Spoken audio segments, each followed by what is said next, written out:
Díomh cardis an obair don déirdín, so gná leag amach tá an ceachtain sin agus tá an fuairm an sin, so rach muidir isteach an déirdín. Now tá muidir féchant ar leathnach 102 agus be muidir dúr seach ar Alt D agus Alt E, agus darnóid tá na ceisna le ragart a gcuin ar an bhfuairm Microsoft. So dus apóra. Was ist laut Text die beste Kombination für Erasmus-Studenten? So céir é de réir an text an meascán is fearr do daltaí Erasmus. Freagréis sin as Gearmánis lever dul. An sin an dara ceis cadí na tréthe pásanta a tugann na reinfearta leis an glór. So an sin tá roinnt tréthe lúte I altú a bhaineann le daoine atá ag ghlacha páirteide, so caithfidh tú cur síos ana futhú. An sin cadí na freagrachtaí atá orthú. So tá na tréthe acu, but tá freagrachtaí orthú freisin céir iad freagréis sin as Gaeilge, agus an sin cad is brí leis na focail tábhachtach seo, so just tá sé rogha agus caithfidh tú é sin a ranú I gceart. So brú ar send agus brú ar submit lever dul anas gur tuigh sé tríd cúm. So le sin ráite sin é bé an nas don YouTube an seo bé sé dúna ar an ina maidin de híine tá cóp don text an seo ach rachmuid isteach go dtí an Folens agus is féidirlinn é a léamh. So Alt D an sin. So déireann sé Erasmus-Studenten sorgen, so bíonn siad ag lurg für eine gelassene europäische Stimmung. So Stimmung an sin, die Stimmung sin an atmosfér. So tá bíonn siad ag lurg eine gelassene, so sin suamhnach, gelassene sin suamhnach, europäische, Europach, Stimmung, Atmosphäre. Sowie Zusammenarbeit und Fleiß. Le oberle chéile Zusammenarbeit ag oberle chéile und Fleiß sin din Eibre. Das ist eine sehr gute Kombination. So is meascán an bhá é sin. So sin ag dul chuig an céad píosa don dara ceist an sin. Cén 6 tréthe pásanta atá ag tastal uthú. Daltaí atá, sásta nó atá ag lurg, bheith ag obair le chéile agus dín Eibre. Siad na daoine atá ag tastal.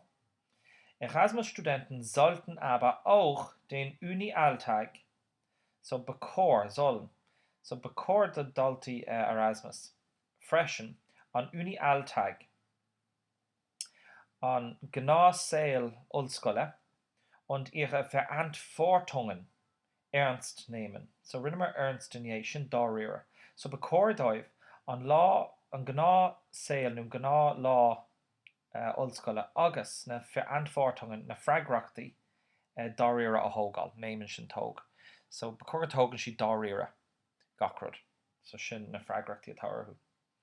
Sie sollen natürlich am Strand liegen. Oh, wollen, Brunner. So, sie wollen natürlich am Strand liegen. So, tá de géirí cínte lí an Strand an trá, oder den Eiffelturm besichtigen, nu freistal nu cuirt a dhéanamh an Tour Eiffel, Menschen kennenlernen, atna cardini, tanzen gehen, nu dullig dausa. So, siúd na rudí becódáibh dhéanamh, siúd na rudí tá siad ag éirí a dhéanamh. Danach schrickmer I. So Erasmus-Studenten zeigen, taspánen siad, junge Menschen mögen in Europa leben.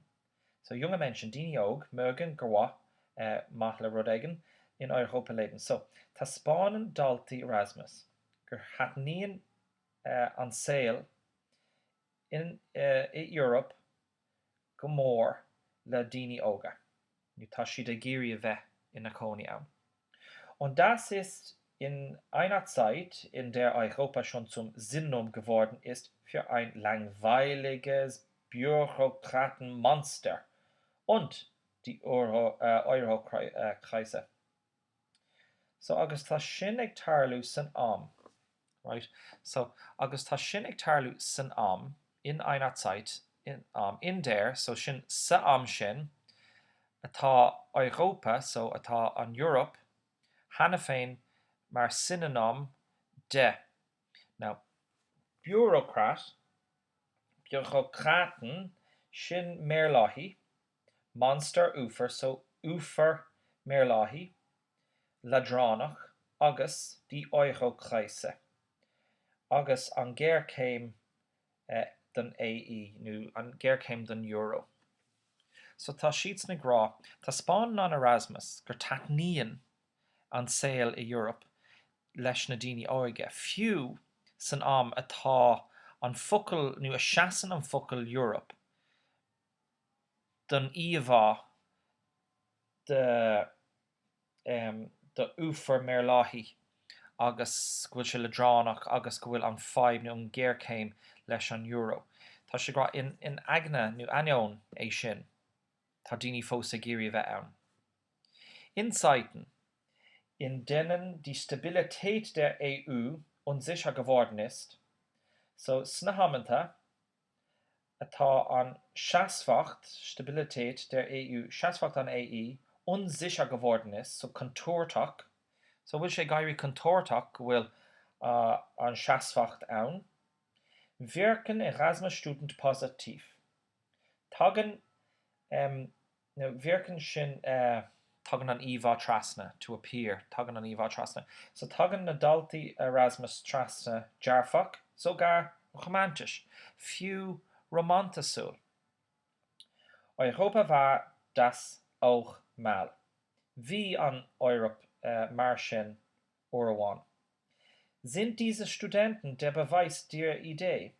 An bhfuil na daltaí seo an fianaise den smaoinemh, beweis sin fianaise agus idé sin smaoinemh, dass man näher zusammenkommt, gur féidir le duine níos congrí teach le chéile, agus irgendwann eins wird, so eins werden, so ein werden, sin bheith mar an ggéine, nu, teach le chéile mar rud amháin, like to become one thing. So an sin, an bhfuil na daltaí sin an fianaise den smaoinemh gur féidir le daoine teacht níos congrí le chéile agus gur féidir le seasamh le chéile. Seasamh le chéile is dóigh beidir beag sin níos éifeachtach. So tá a lán focail Jackar an sin, agus tá siad san isteach sa ceisneoir atá le líne isteach a goibh. So bhí sin éasca go leor freagrás Germánis. Na tréthe pásanta, éasca cadíd na freagrachtaí atá orthú éasca níos.